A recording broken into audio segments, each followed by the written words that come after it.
La question que j'aimerais vous poser, c'est est-ce qu'il y a vraiment des femmes qui sont femmes au foyer et qui sont vraiment heureuses? Des femmes qui rêvent pas d'autre chose, qui n'ont pas peur du temps qui passe, qui ne se posent pas 15 000 questions, qui ressentent qu'elles sont au bon endroit au bon moment. Bon, en vérité, je sais que ça existe, mais moi, je pose la question parce que moi, je suis femme au foyer et j'ai honte. Je trouve ça réducteur, j'ai l'impression de subir complètement ma situation. Pour vous la faire courte, à la base, c'était pas du tout prévu que je devienne femme au foyer, et j'ai même un peu du mal à accepter que je le suis. Quand on me demande ce que je fais dans la vie, je dis à la base, moi je faisais des études, puis j'ai arrêté pour faire une pause, pour m'occuper de mon bébé avant de reprendre plus tard. Et j'ai l'impression de me justifier constamment.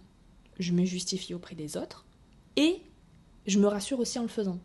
Et d'ailleurs, je me demande, vous en tant que femme au foyer, pour celles qui m'écoutent, quand on vous demande ce que vous faites dans la vie, qu'est-ce que vous répondez?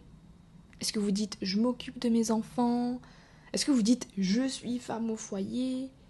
Ou je travaille pas? Ou bien je suis à la maison? Ce que je trouve être le pire. Je trouve que tout sonne négatif et péjoratif. Mais c'est terrible hein, parce que j'ai un très grand respect pour les femmes qui le sont. Vraiment, je trouve que c'est un sacrifice tellement profond. Et encore plus maintenant que je le suis. Parce que déjà, de un, c'est tellement fatigant, mais... Et le pire, c'est qu'à la fin de la journée, j'ai l'impression d'avoir rien fait. Je sais qu'une partie de moi a été brainwashée par le système, parce que je trouve ça dégradant, véritablement, de devoir faire à manger, le ménage, les courses, sortir les poubelles, la lessive, régler les problèmes des électroménagers. Je trouve que c'est des tâches qui sont tellement basses. Et je me souviens que ma mère détestait faire ça d'ailleurs. Mais je sais pas, je comprends pas comment je peux avoir une aversion aussi forte pour ce qui nous permet en fait de vivre, quoi. Tout simplement. Je sais pas. Un autre truc qui fait que j'ai du mal avec cette identité de femme au foyer, et j'ai l'impression que personne n'en parle, c'est la perte de capacité cognitive. Je vous assure, les filles, que j'ai l'impression de devenir bête, de tout oublier, de ne pas m'enrichir intellectuellement. J'ai l'impression de littéralement moisir de l'intérieur. Euh, Même écouter les actualités, les trucs comme ça, je veux pas parce que déjà j'essaie d'éviter les écrans, mais ça ne m'intéresse plus.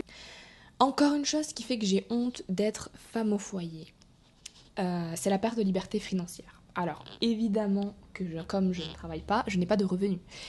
Et c'est terrible, hein, parce que le jour où ça va dans la vie, ça va, hein, mais le jour où ça va pas, après une dispute par exemple, voilà un truc un peu léger, ben, ça te ramène violemment les pieds sur terre.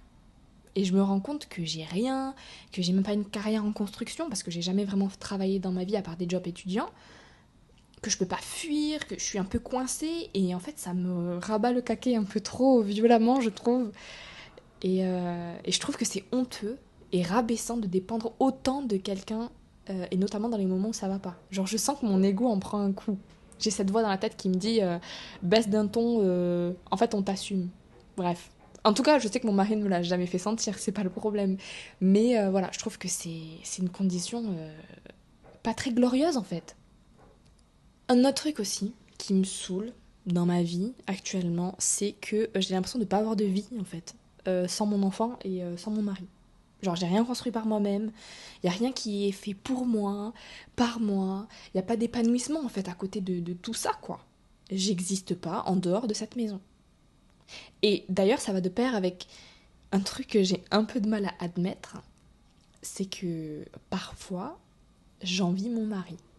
Je sais, je sais. Il m'aide énormément objectivement, mais je l'envie parce qu'il a une vie.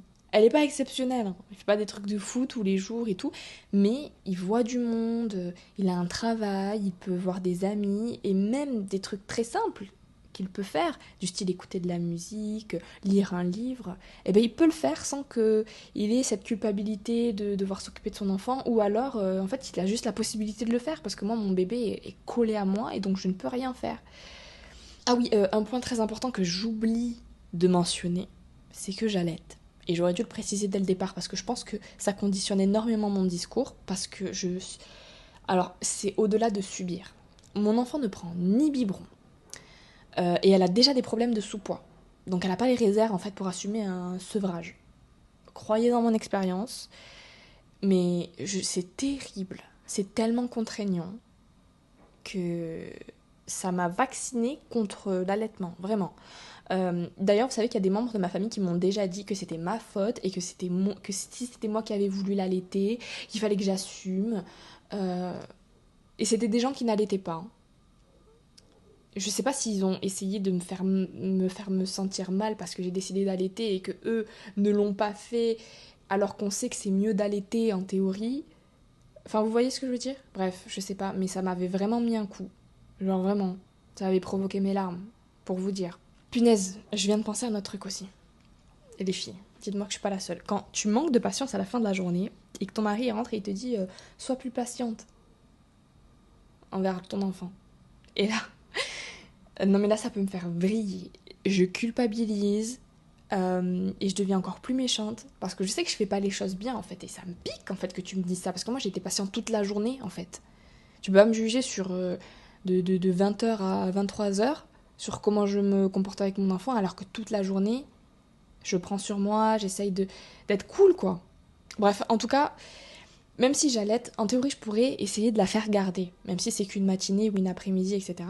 Mais je culpabilise déjà à l'idée de la faire garder parce que rien faire à côté qui m'obligerait, qui me contraindrait à faire ça, ça ne justifierait pas, ça justifierait pas en fait de me dégager du temps pour moi-même.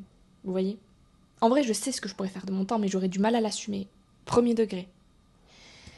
Un autre truc aussi qui fait que j'aime pas cette étiquette de femme au foyer, c'est que ça crée un tel décalage avec mes copines.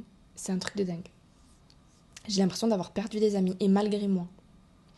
Et malgré elles en réalité. C'est juste que maintenant on a des quotidiens qui sont tellement différents, et personne en fait autour de moi est devenu mère. Et donc c'est difficile de comprendre mon quotidien. Et moi, je vois mes copines qui font des soirées, qui fêtent leurs anniversaires, qui font des voyages, qui ont des peines de cœur, qui expérimentent le monde du travail, qui ont des ambitions, etc., etc. Et moi, ma vie, j'ai l'impression qu'elle stagne et que je suis devenue inintéressante au possible. Je veux dire que je raconte tout le temps la même chose. Et parfois, plutôt que de parler de mon enfant ou de mon foyer parce que je refuse d'être réduite à ça, alors je préfère me taire. Et du coup, le silence s'installe en fait. Et je sais aussi qu'elles ont peur, elles, de me déranger en m'appelant trop ou en me demandant de sortir. Et à juste titre, parce que j'ai dû décliner plus d'une fois. Et je pense qu'au bout d'un moment, en fait, tu poses la question une fois, deux fois, si tu veux capter la personne. Et puis au bout d'un moment, ciao, quoi. Ce que je comprends à 100%. Et plus globalement, en fait, les gens de mon âge, ils font des trucs cool. Et moi, je me sens frustrée, je me sens coincée. Vraiment. J'ai l'impression d'avoir perdu ma liberté. Voilà, je vais dire les termes.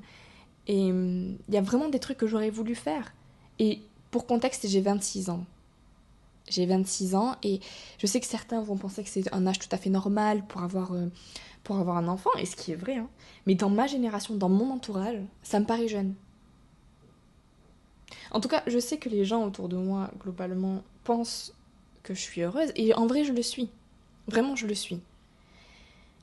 Mais sincèrement, j'ai parfois l'impression de ne pas avoir le droit en fait d'être malheureuse quoi. Je peux pas les appeler et leur dire en fait ouais ma vie en ce moment c'est un peu difficile et tout.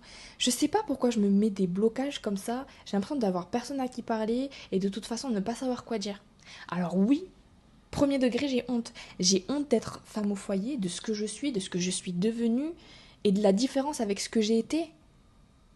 Quand j'avais 21, 22, 23 ans, même après, je vivais une vie riche, je prenais des cours de piano, je faisais du yoga, je prenais des cours de japonais, j'étais bonne dans les études. Enfin voilà quoi, dans ma relation c'était top.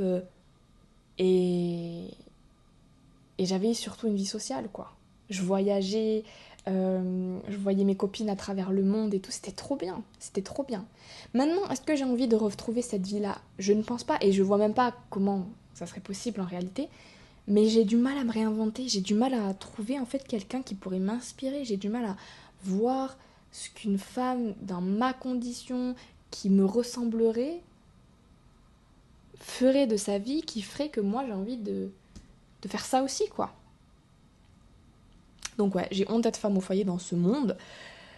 Je n'ai aucune fierté en fait en disant ça. Pourtant, je connais le sacrifice que je fais et tout, mais je sais pas, je trouve pas ça. C'est quoi le mot? Glorieux. Voilà, je trouve pas ça glorieux. Et j'ai l'impression que le monde avance sans moi.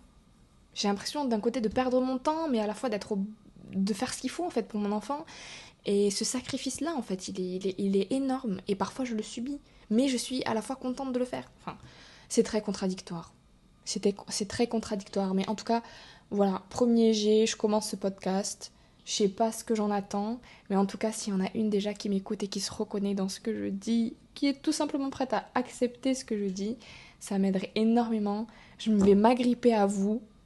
Vous allez être mes nouvelles copines. Parce que je refuse de vivre dans un monde qui m'exclut en fait. Enfin, qui m'exclut. En vrai, je m'exclus moi-même. Mais pour celles qui se reconnaissent en tout cas dans mes mots, sachez que vous n'êtes pas seuls.